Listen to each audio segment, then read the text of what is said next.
Palabras de alegría y esperanza. Es el domingo 17 del tiempo ordinario del año A. El Evangelio de Mateo 13, 44, 46. Comentarios del Padre Fernando Armelini. Un saludo para todos. Entre los pueblos del antiguo Medio Oriente, nada se estimaba tanto como la sabiduría. Un hombre podría ser rico, también podía ser poderoso y rey, y por tanto podía ser temido. Pero si no era una persona sabia, no merecía estima alguna. Por sabiduría no se entendía la erudición, sino la aptitud de quien en la vida debe tomar las decisiones correctas, de quien sabe distinguir muy bien entre lo que está bien y lo que está mal, lo que es bueno y lo que es malo. Esto es importante porque la vida depende de ello. En el Antiguo Testamento encontramos muchos textos que elogian la sabiduría. Dice el libro de Job que es mejor descubrir la sabiduría que piedras preciosas. No se iguala al oro de Ofir, a ónices preciosos y zafiros. En la Biblia era famosa la tierra de Temán, pues allí habitaban los poseedores de la sabiduría. Así Elifaz, uno de los tres amigos que consuelan a Job, que conversan con él sobre el gran enigma del dolor, viene de Temán. Y son naturalmente los ancianos los que la poseen por la experiencia que acumularon a lo largo de los años. El Kohelet, que había abierto en Jerusalén una escuela para enseñar a los jóvenes a vivir, afirma: mi corazón ha visto mucho, es decir, he acumulado mucha experiencia, así que confíen en lo que les enseño. Soy una persona sabia. Y el libro de Ben Sira dice: lo que conviene a los ancianos, saber cómo dar consejos. Son ellos los que forman a las nuevas generaciones. Por su parte, el libro del Sirásida recomienda: no descuides los consejos de los ancianos, porque ellos también han aprendido de sus padres y de ellos aprenderás a discernir entre lo que está bien y lo que está mal. Y en este punto nos preguntamos: ¿será suficiente la sabiduría transmitida por la tradición de los ancianos para estar seguros de no equivocarnos en la vida? ¿Podemos acaso fiarnos de esas cosas que la gente considera sabiduría? Entre las muchas opciones de vida que nos presentan, ¿cuál será la correcta? Hoy Jesús, con dos parábolas, quiere proponernos el valor inestimable de su sabiduría, porque también tiene una sabiduría que nos propone y nos presenta el inestimable valor de su sabiduría con estas dos parábolas. Escuchemos la primera. El reino de los cielos se parece a un tesoro escondido en un campo que un hombre descubre y vuelve a esconder, y lleno de alegría vende todas sus posesiones para comprar aquel campo. En tiempos de Jesús había muchas historias sobre tesoros escondidos que alguien había tenido la suerte de encontrar. Y estas historias procedían de hallazgos reales que habían hecho alguna persona afortunada. Y la razón es que en Israel siempre hubo guerras, su territorio fue invadido por tribus y pueblos extranjeros, era siempre una tierra de paso. Y cuando hubo estas guerras, para muchas personas la única forma de salvar la vida era huir. Y antes de huir, lo que hacían era esconder lo que no podían llevarse. Algunos enterraban incluso en su propio campo verdaderos tesoros, con la esperanza de recuperarlos más tarde, cuando el peligro hubiese pasado. Los arqueólogos encontraron en Megiddo, una ciudad muy importante mencionada varias veces en la Biblia, un palacio que ahora se llama Palacio de los Marfiles. Un verdadero tesoro de marfiles procedentes de Egipto, de Siria y de Anatolia, escondido bajo el suelo. Los merodeadores no lograron descubrirlo porque estaban bien escondidos. Fueron los arqueólogos los que hicieron el hallazgo. Claramente este palacio, que data de 1500-1200 a.C., estaba habitado por un príncipe que escapó y antes de escapar escondió este tesoro. También Flavio Josefo registra que en el año 66 después de Cristo, antes de la guerra que llevó a la destrucción de la ciudad de Jerusalén, alguien intuyó que las cosas iban mal y se escapó.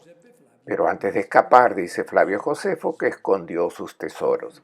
Sin embargo, los verdaderos dueños nunca volvieron.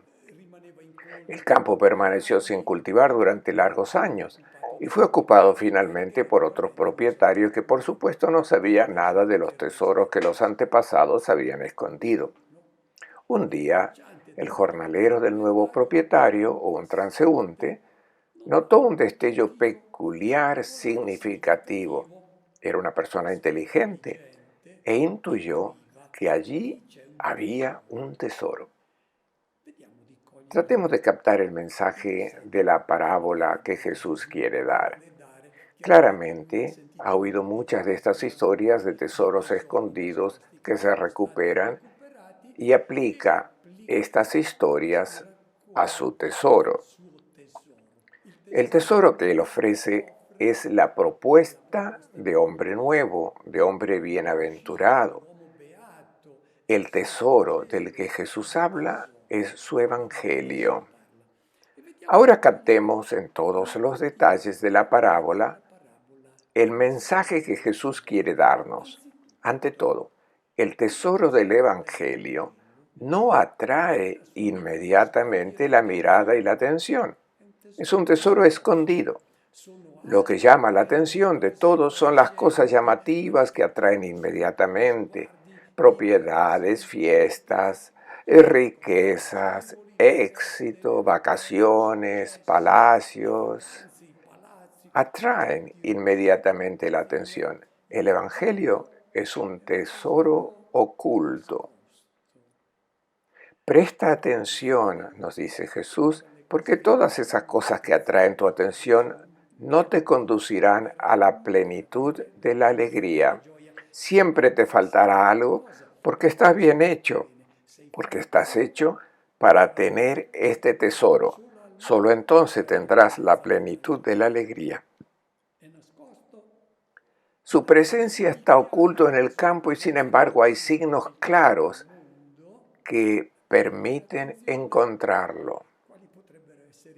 El campo es el mundo, pero tienes que estar atento. ¿Cuáles podrían ser los signos que todo el mundo debería ser capaz de captar?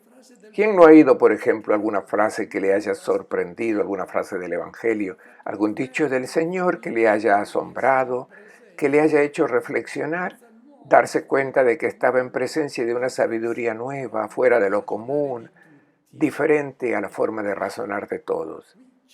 El que percibe esas señales comprende: aquí hay un tesoro que podría dar un sentido totalmente nuevo a mi vida. Es un tesoro oculto. Si estás aturdido por las cosas llamativas de este mundo, si estás aturdido por todo lo que te proponen las redes sociales, no te das cuenta del tesoro del Evangelio. Entonces, pon atención, porque lo podrías perder. Segundo detalle de la parábola. El descubrimiento del tesoro ocurre por casualidad. El que lo encontró no estaba buscando este tesoro. Le ocurrió por pura suerte. Esto es exactamente lo que puede pasar con el descubrimiento del tesoro del Evangelio. Lo puedes conocer por casualidad. Tenemos muchos ejemplos de personas que conocieron a Cristo por casualidad. estaban interesados en otra cosa. Su vida se alejaba del Evangelio. Quizá solo les interesaba su carrera profesional, pero un día oyeron a un compañero de trabajo pensar de forma diferente a los demás y se preguntaron, ¿qué clase de sabiduría es esta? Y se involucraron y buscaron comprender más sobre esta sabiduría, que era el Evangelio. Quizás se toparon con una página del Evangelio mientras buscaban otra cosa en Internet y se pararon a reflexionar y se dieron cuenta de que este es un tesoro que ni siquiera sabían que existía. O entraron en la iglesia porque querían estar cerca de un amigo y escucharon una homilía que les dejó perplejos. Aquí hay una propuesta de vida que no imaginaba que existiese. Y empezaron a excavar en busca de este tesoro. Tercera característica. La persona que empezó a ver signos de la presencia del tesoro es una persona sabia, inteligente. Entiende que lo que está viendo en la superficie es una parte muy pequeña del tesoro y lo quiere todo. Entonces, ¿qué hace? No quiero una página del Evangelio, una bella frase de Jesús. Quiero todo el Evangelio. Aquí está la compra del campo. Cuarto detalle muy importante, la alegría. Por la alegría que experimenta, vende todo y compra ese campo. La alegría es el tema central de la parábola. Lo que mueve a esta persona es haber comprendido que puede hacer el negocio de su vida. El centro de la parábola es la alegría del descubrimiento. Los comentaristas de esta parábola y también de la siguiente han insistido a menudo en las renuncias que son necesarias. Para elegir el reino de Dios debes hacer sacrificios, debes renunciar. Olvidan lo más importante, la alegría. ¿Cuántas personas no se acercan al Evangelio y a la comunidad cristiana porque temen verse privadas de la alegría? Esto depende mucho de nuestra predicación. Debemos presentar el Evangelio como la única propuesta de vida que nos hace realmente felices. Dejemos de hacer del cristianismo la religión de la tristeza, del sacrificio, de la mortificación, que solo al final nos hace merecedores de la felicidad. En el pasado se insistió demasiado en el aspecto de la renuncia. Incluso se inventaron renuncias que eran un fin en sí mismas y no tenían sentido. Aquí solo se habla de ganancia, de fortuna, de felicidad. El verdadero discípulo que ha comprendido el tesoro no habla mucho de lo que recibió, siempre habla de lo que ha encontrado. Y ahora viene la pregunta, ¿cuánto cuesta el campo? Este campo cuesta todo lo que tienes. No te queda nada más que el tesoro del Evangelio. Si quieres el campo, que es el reino de Dios, tendrás que jugarte la vida, tendrás que dar vuelta a la escala de valores de tu vida. Si antes ponías en la cima la cuenta bancaria y todas tus elecciones estaban guiadas por ese objetivo, elegías a los amigos si convenían a tus intereses, aceptabas a Dios y a los santos si te ayudaban en tus negocios y en último lugar dejabas, algo que no faltaba, las limonas a los pobres. Ahora, si quieres el campo, debes revertir tus opciones. En la parte superior pondrás el amor y el don de todo lo que tienes porque quieres hacer feliz y dar vida a tu hermano. Este es el precio, todo lo que tienes. De lo contrario tendrás que conformarte.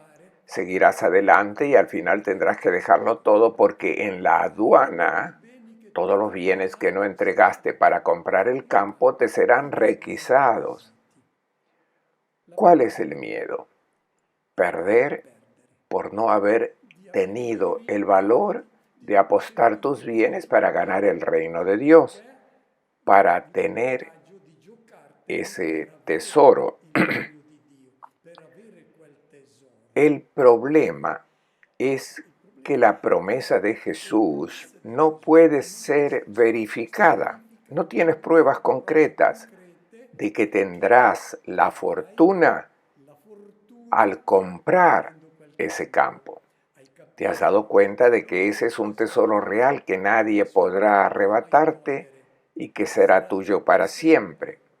Pero no tienes evidencia. Por el contrario, las cosas materiales concretas que se te propone como tesoros te dan evidencia, aunque no son el tesoro que llenará tu vida de alegría. Último detalle, la prisa. El que quiere concluir un trato no debe perder el tiempo. Si está indeciso, si duda, si espera unos años, eso es tiempo perdido para disfrutar del tesoro. Tengamos en cuenta algunas vacilaciones, porque el granjero ciertamente las tenía. Es que no tenía la evidencia de que debajo había todo este gran tesoro. No pudo hacer la verificación, lo intuyó y se lo jugó todo. Puedes tener alguna duda, pero en un momento dado debes decidirte. De lo contrario, perderás tiempo para disfrutar de todo el tesoro que es el Evangelio. Escuchemos ahora la segunda parábola. El reino de los cielos se parece a un comerciante de perlas finas. Al descubrir una de gran valor, va, vende todas sus posiciones y la compra. ¿Por qué en su parábola Jesús pone en escena a un buscador de perlas?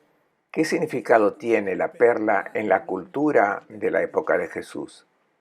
Para los pueblos orientales, nada en el mundo era tan precioso como las perlas porque eran el símbolo de la belleza. En hebreo, perla se dice neninma, nombre dado a menudo a las muchachas judías, y en griego se les llama margarité. Y Margarita es un nombre que se da a las niñas, por lo tanto es un símbolo de belleza. En esta parábola no se trata de alguien que encuentra un tesoro por casualidad, sino de quien aprecia la belleza y va en busca de ella. No la encuentra por casualidad.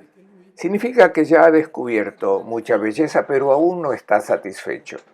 En la parábola indica al buscador de la sabiduría que hace bella, hermosa a una persona.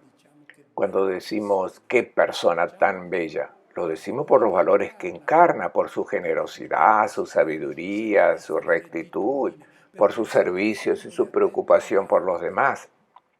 Amamos a la persona bella, pero para llegar a ser una persona bella es preciso vivir según la sabiduría, que es la causa de esa belleza. Los lectores del Evangelio de Mateo conocen muchas perlas hermosas de sabiduría. Pensemos en la sabiduría egipcia, en Alejandría, la ciudad egipcia que era el centro de la sabiduría del mundo por entonces conocido. El corazón del imperio guardaba una biblioteca única en la que se encontraba la sabiduría humana de aquel tiempo y contenía también toda la sabiduría egipcia. Pensemos también en la instrucción del Tao Te Ching, el camino, que es del 500 a.C., que se dirige a su propio hijo anhelando para que llegue a ser bello, y por eso lo educa y le aconseja que sea sincero y honesto. He aquí una perla de sabiduría que hace bella a una persona.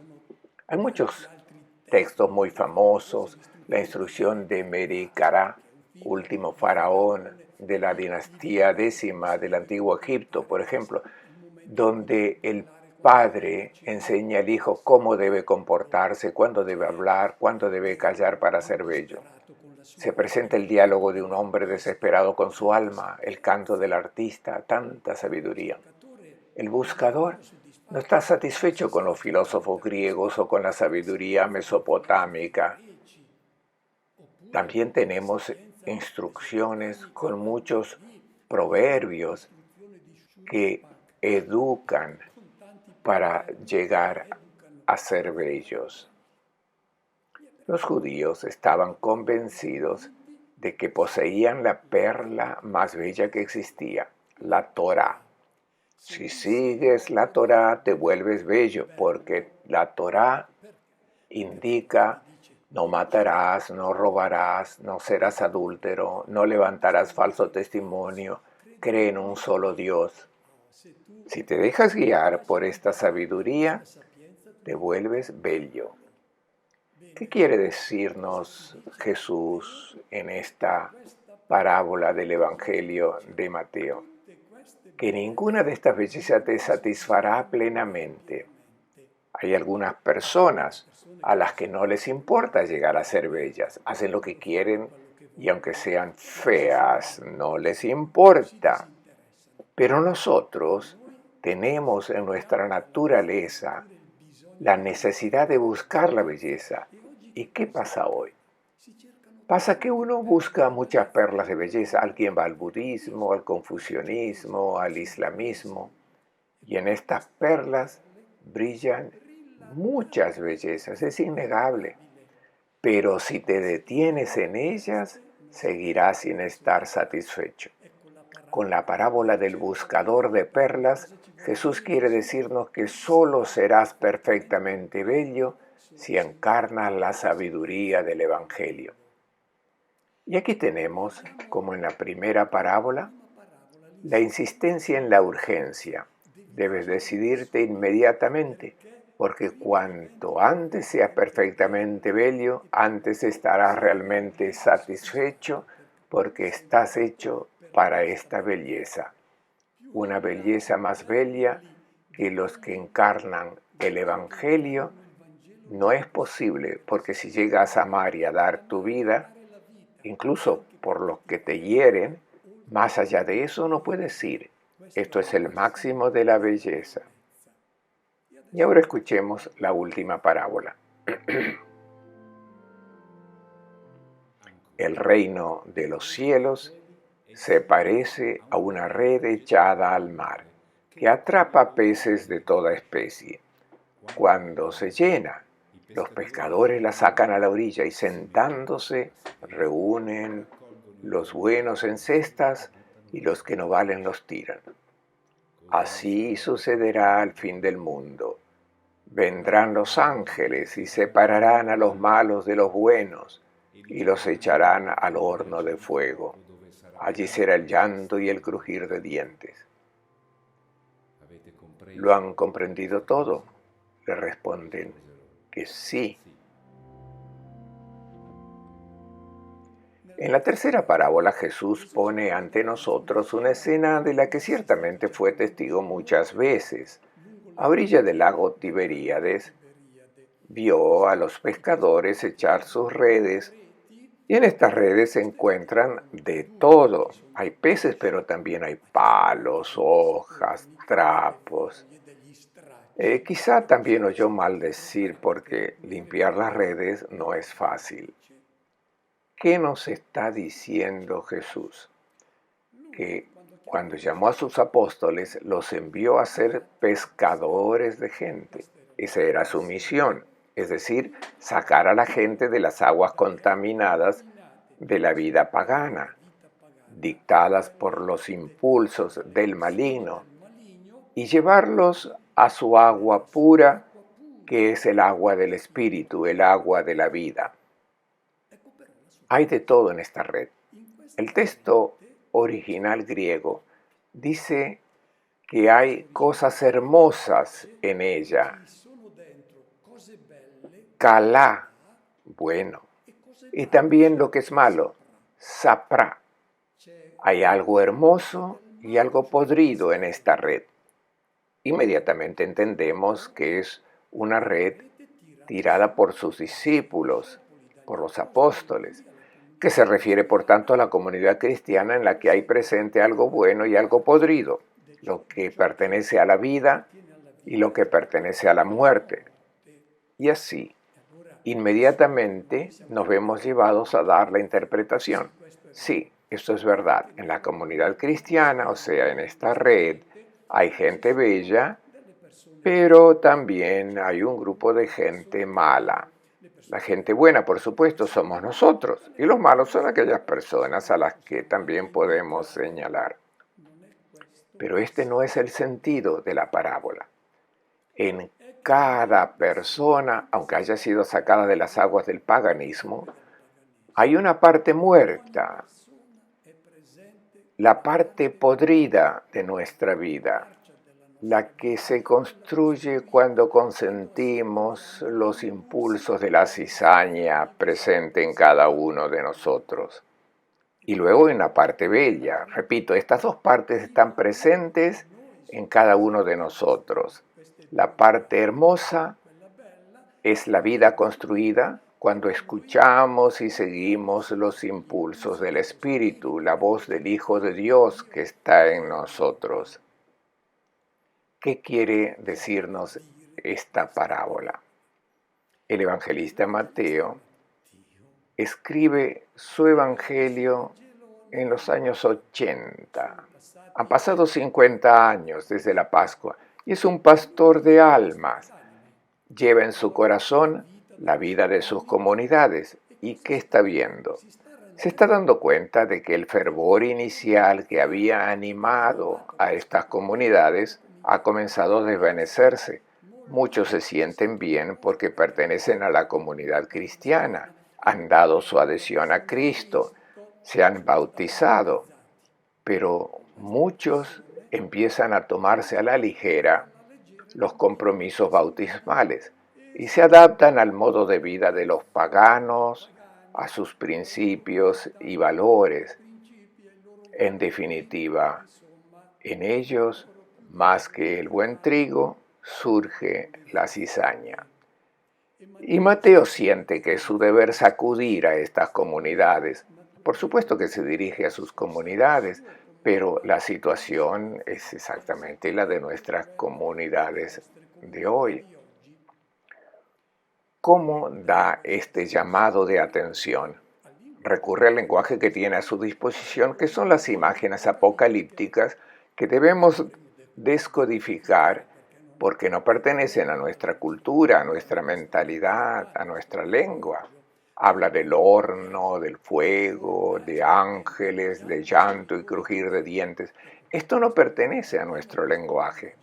Debemos entender lo que nos está diciendo, qué reprimenda quiere dar. ¿Qué son estas imágenes? Nos recuerda que tenemos frente a nosotros la posibilidad de construir una vida fracasada que acaba en llanto y crujir de dientes, aunque pertenezcamos a la comunidad cristiana. Nos alerta y nos invita a tener cuidado, aunque hayamos sido sacados de las aguas contaminadas, aunque pertenezcamos al reino de los cielos y seamos por eso afortunados de haber permanecido dentro de la red. Aún así, la vida de algunos puede estar podrida y acabar en fracaso.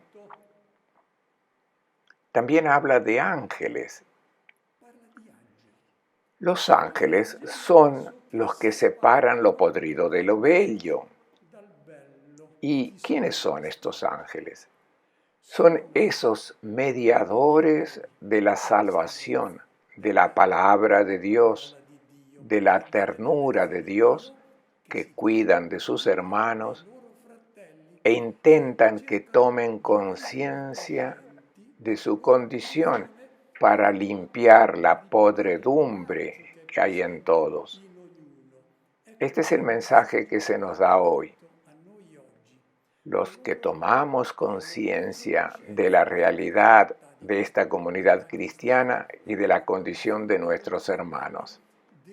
Debemos trabajar para separarlos de la podredumbre, es decir, de la no vida, que cada uno de nosotros entonces es llamado a ser uno de estos ángeles.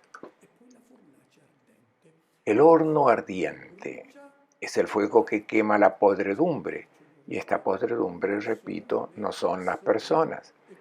En el lenguaje de Mateo, también para nosotros, esto es una advertencia. Nos está pidiendo que recordemos que será muy doloroso llegar al final de tu vida y encontrarse con el Señor. Será doloroso darte cuenta de que quizás una gran parte de tu vida y de tu persona está podrida. Seguirás siendo persona bella, pero la parte podrida será eliminada, será quemada. O sea que hay una amenaza, pero también está la bella noticia, porque el Evangelio siempre es hermosa y bella noticia, que nos dice que cada uno de nosotros seguirá siendo la parte bella y la parte podrida será quemada. Y así al final solo lo bello permanecerá en el reino de Dios. Y ahora la conclusión del pasaje del Evangelio de este domingo presenta lo que los eruditos bíblicos consideran la firma del evangelista. Escuchemos. Un letrado que se ha hecho discípulo del reino de los cielos se parece al dueño de una casa que saca de su tesoro cosas nuevas y antiguas. En el último versículo que acabamos de escuchar, tenemos la autopresentación del autor del Evangelio según Mateo, el escriba que se hizo discípulo del reino de los cielos. No hay duda de que el autor del Evangelio según Mateo era un rabino, un judío que se convirtió a Cristo y dice de sí mismo que sacó de su tesoro cosas nuevas y cosas antiguas, no cosas viejas. Lo viejo ya no es necesario, lo antiguo conserva su valor. ¿Qué dice de sí mismo este rabino que se convirtió a Cristo? Dice, he podido captar en las cosas antiguas la sabiduría antigua, la que mencioné, la sabiduría egipcia, griega, mesopotámica y sobre todo la sabiduría de la Torá. Y pude captar toda la belleza de la antigua, pero acogí lo nuevo, que es el Evangelio de Cristo. Creo que el mensaje es muy relevante para nosotros. Cuando uno acoge a Cristo y pertenece a otra cultura, pertenece a otra religión, debe saber que al aceptar a Cristo no renuncia a nada de lo bello de su cultura y de su práctica religiosa. Debe hacer como este sabio rabino, saber captar la belleza en lo antiguo y luego aceptar plenamente el Evangelio, que es lo nuevo. Les deseo a todos un buen domingo y una buena semana.